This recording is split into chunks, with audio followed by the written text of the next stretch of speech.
Hello, people. This is Scott Adams. It's time for Coffee with Scott Adams. We're going to be talking about a few things. I'm going to probably have to run in the middle of it because I'm waiting for my project team for WenHub to show up.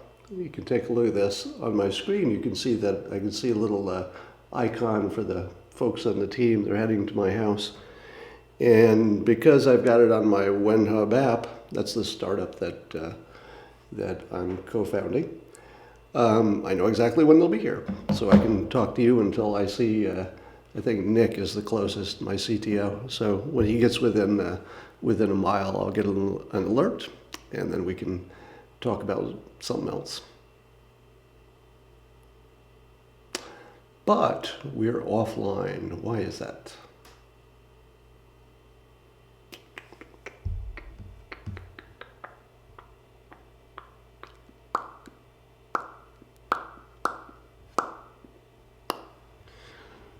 Or do I have to do...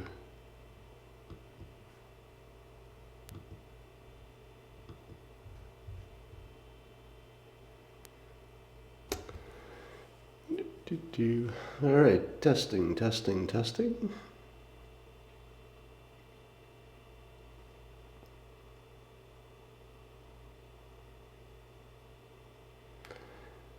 right, so that's not working.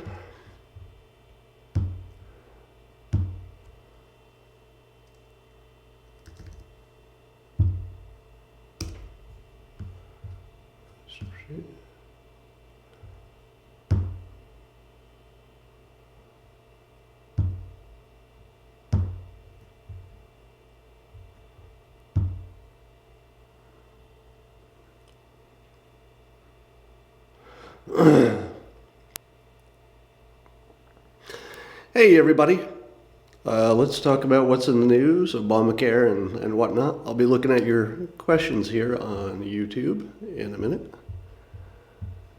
There we go. I'm lining up your questions so I can see them better. All right, so you may have missed it. I was having a little trouble getting online here, but I was talking about my app, WenHub. This is the company I founded. And I'm watching my project team as they stream toward me. So I can see them on a map, each of their little faces, and they're approaching me.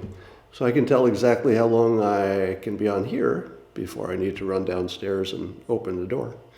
So it's a pretty cool thing. You may wonder, tell me more about that. I'll talk about Obamacare just as I show you this. So here's whoops. Yeah, forget that. That didn't work at all. That ended up being really meta. I accidentally showed you a picture of me on my page. All right. Let's talk about Obamacare. It looks like I'm streaming. I think today is an enormous victory for President Obama. You think I was going to say an enormous victory for President Trump because Trump's replacement of Obamacare went through the first of many obstacles that it needs to pass. But here's my argument that this is a big day for President Barack Obama, past president. And I've said this a few times, but it doesn't stick. It's sort of something that people don't like to hear, so I think it just goes, bounces off. I've been saying from the beginning that President Trump is a master persuader, someone who has special skills for persuading and therefore has a technique that the public at large might be, oblivious to. They think he's just a crazy clown saying things and acting randomly, and my God, he's dangerous. But he keeps getting really good results, including being elected president of the United States against all odds, just as you would expect from a master persuader. Not the first time he's done it.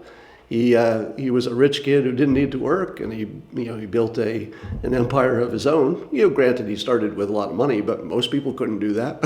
If you give most rich people $200 million and say go do something with it, usually it doesn't work out well.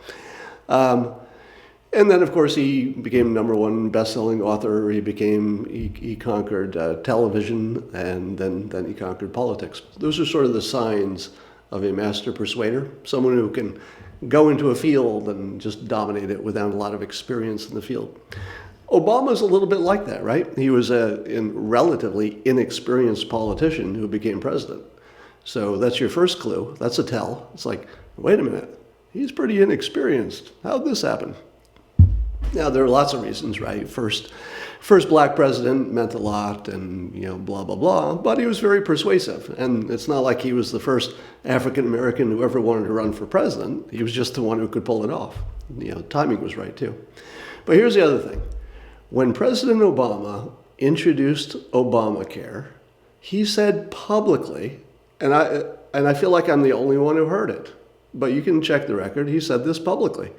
He said, we're going to introduce it ugly. I'm paraphrasing here. We're going to introduce it ugly, and then future presidents will have to fix it instead of getting rid of it. In other words, more people would be covered with health care no matter what.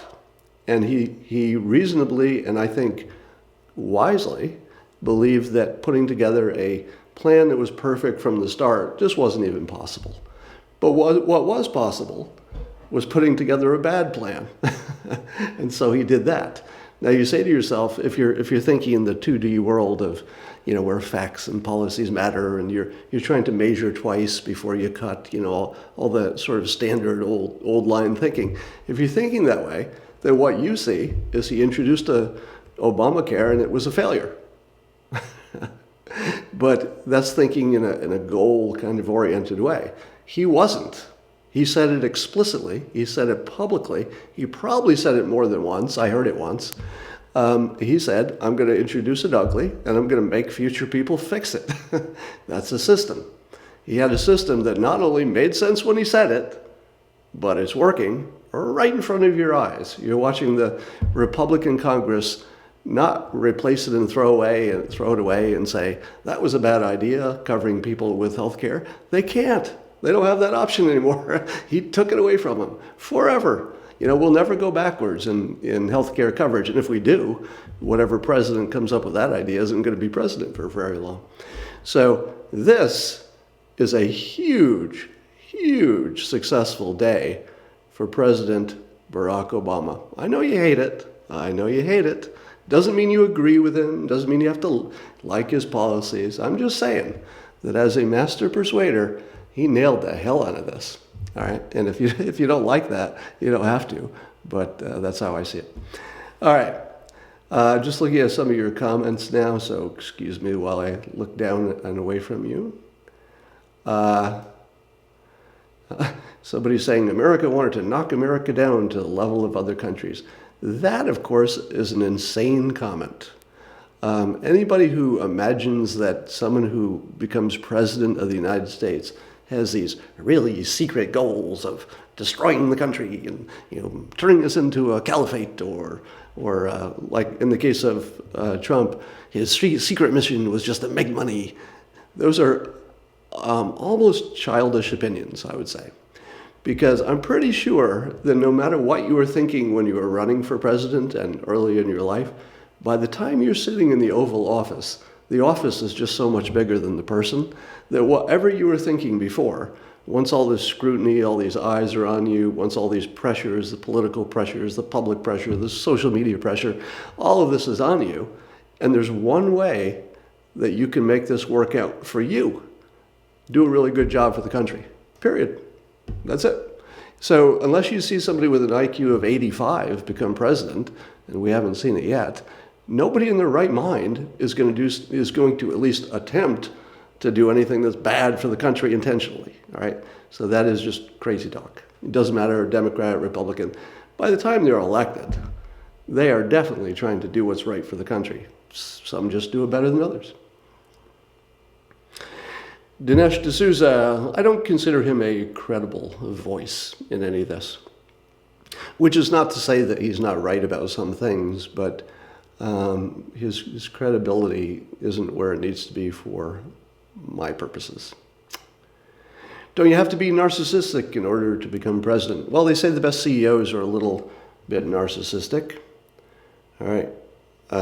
So it probably is a quality that you need. I was just looking at my WenHub app to see that my startup team is streaming their way this way. By the way, if I want to talk to them on the way, I just tap their icon and I can text them or call them. I won't call him because he's in the car though, or I won't text him. What about the 42 tweets from the climate guy? Yeah, so I wrote a blog about climate science. And what I wrote was all the ways that climate scientists hurt their own credibility by trying to convince us. So somehow they've picked the only form of persuasion that convinces you that they're lying, which is really the opposite of persuasion. And I've noted, snarkily that cognitive science is science too. So if you're a scientist and you're saying, I'm going to ignore, or at least you're thinking, I'm going to ignore everything that cognitive science knows about how to create a persuasive message, and you just fire your stuff out here with, it's true, it's true, it's true, the other people are creationists nuts.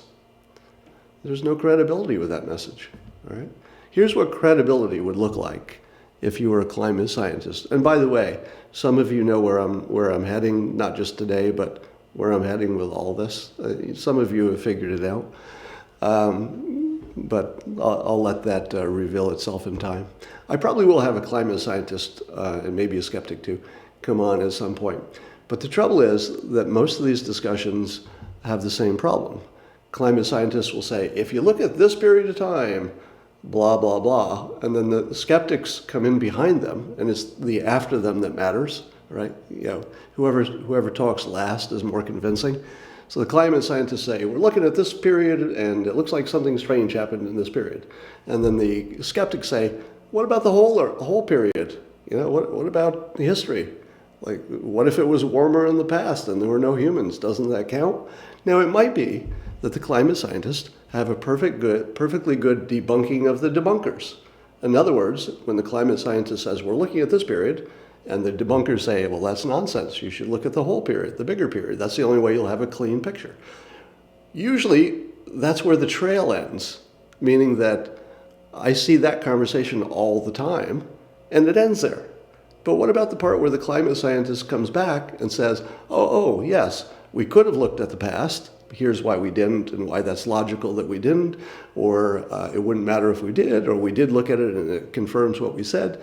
So that next part is always missing.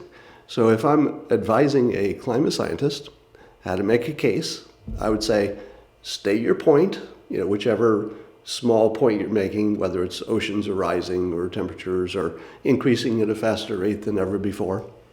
Whatever the minor point is, make your point, state as clearly as you can the skeptic's objection to that point with no spin on it.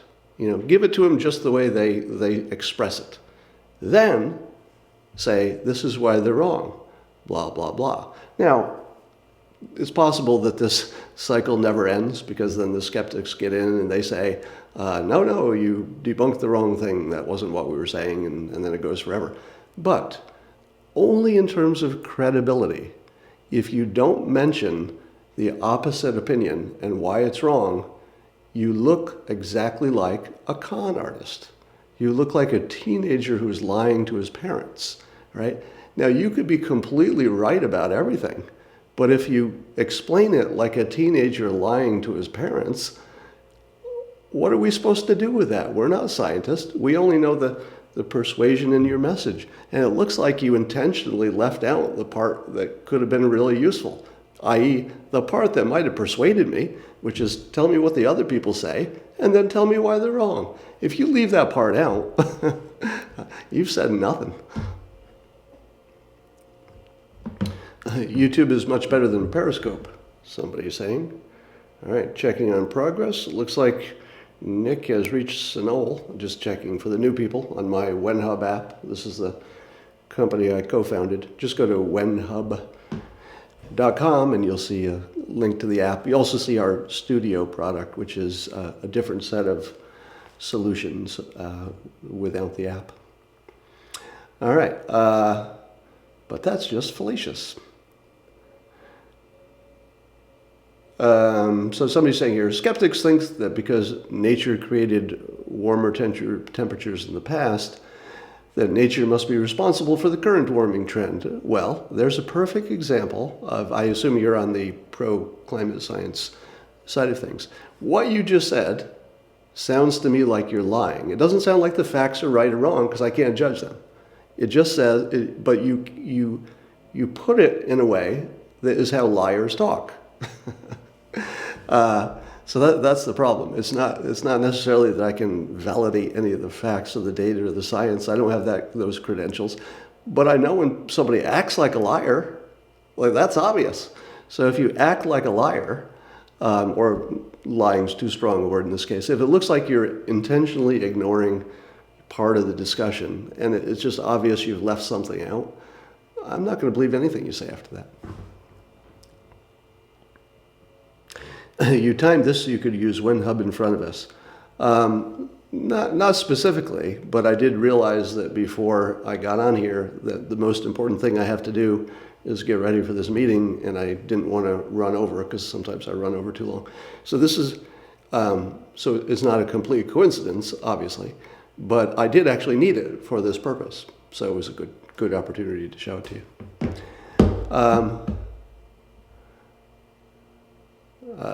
Could you do a bit of DD on this startup? What do you mean, DD? DD? Deep dive on the startup? Oh, I might do that in a separate YouTube at some point. But the trouble is, I don't want to do false advertising. So I would tell you in advance if I was going to talk about the startup, because that's a little too commercial.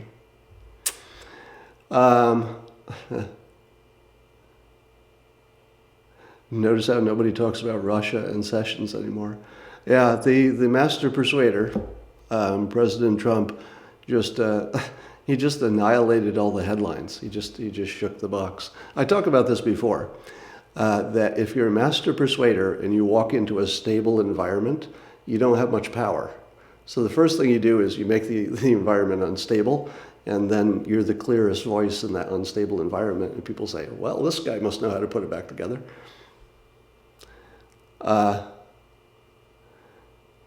Global freezing, due diligence. So DD could have been due diligence, but it could have been deep dive. Yeah, I don't know what you mean by due diligence in terms of talking about the WhenHub app. I don't know what that means. Your opinion on stocks in general? You mean the direction that they're going to take? Well, I don't give financial advice, but I'll say as a general, just a couple of generalities. Investing in a stock fund, an unmanaged stock fund, such as the Vanguard 500, which is a basket of stocks regarding the United States, has traditionally been the safest thing to do and the smartest thing to do because diversification works and stock picking doesn't. In the world of Trump, since he's pro-American, one would think the American companies would do better. But everybody who's ever tried to decide, which segment will do better, or which company, their track record is terrible. So the fact that it looks like a President Trump would be good for American stocks in particular, you can't really ever bank on that. All right. But I do think optimism will stay high, and there's a near guarantee that sometime during a Trump term, the stocks will pull back. They could pull back 10, 15%. It would look like the world was ending, but stocks just do that every once in a while. It doesn't mean a lot. In fact, they have to. It's a healthy part of the whole system. The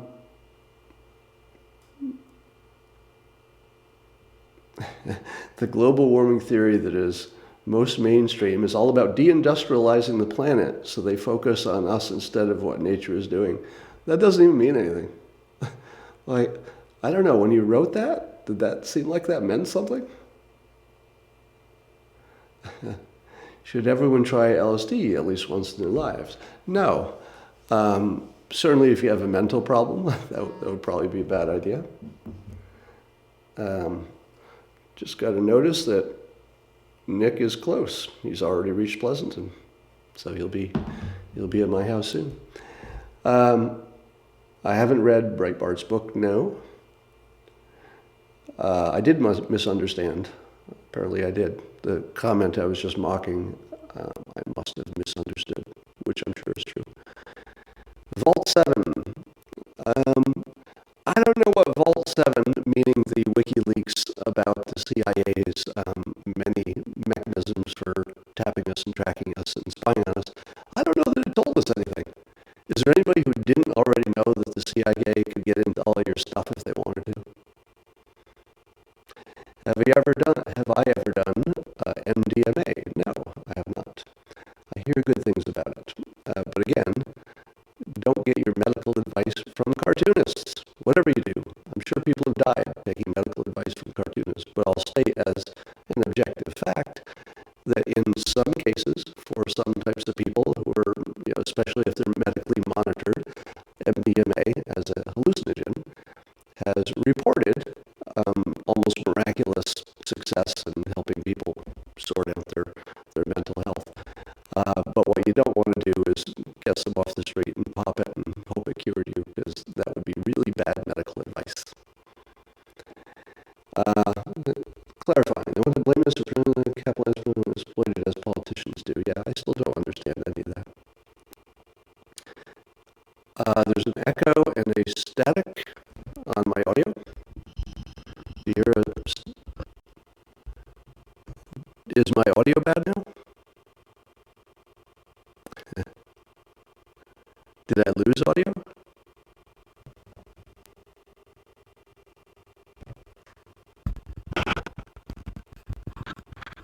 Seriously? Oh, it's stuttering. That's interesting. It's probably just my connection. I have terrible internet connection. Well, I can see on my WebHub app that Nick, my CTO, will be here in moments, so I'm going to go downstairs and take care of that, get ready for that. Thanks for listening, and I'll get better at this YouTube thing. I'm just practicing for now. Sound card.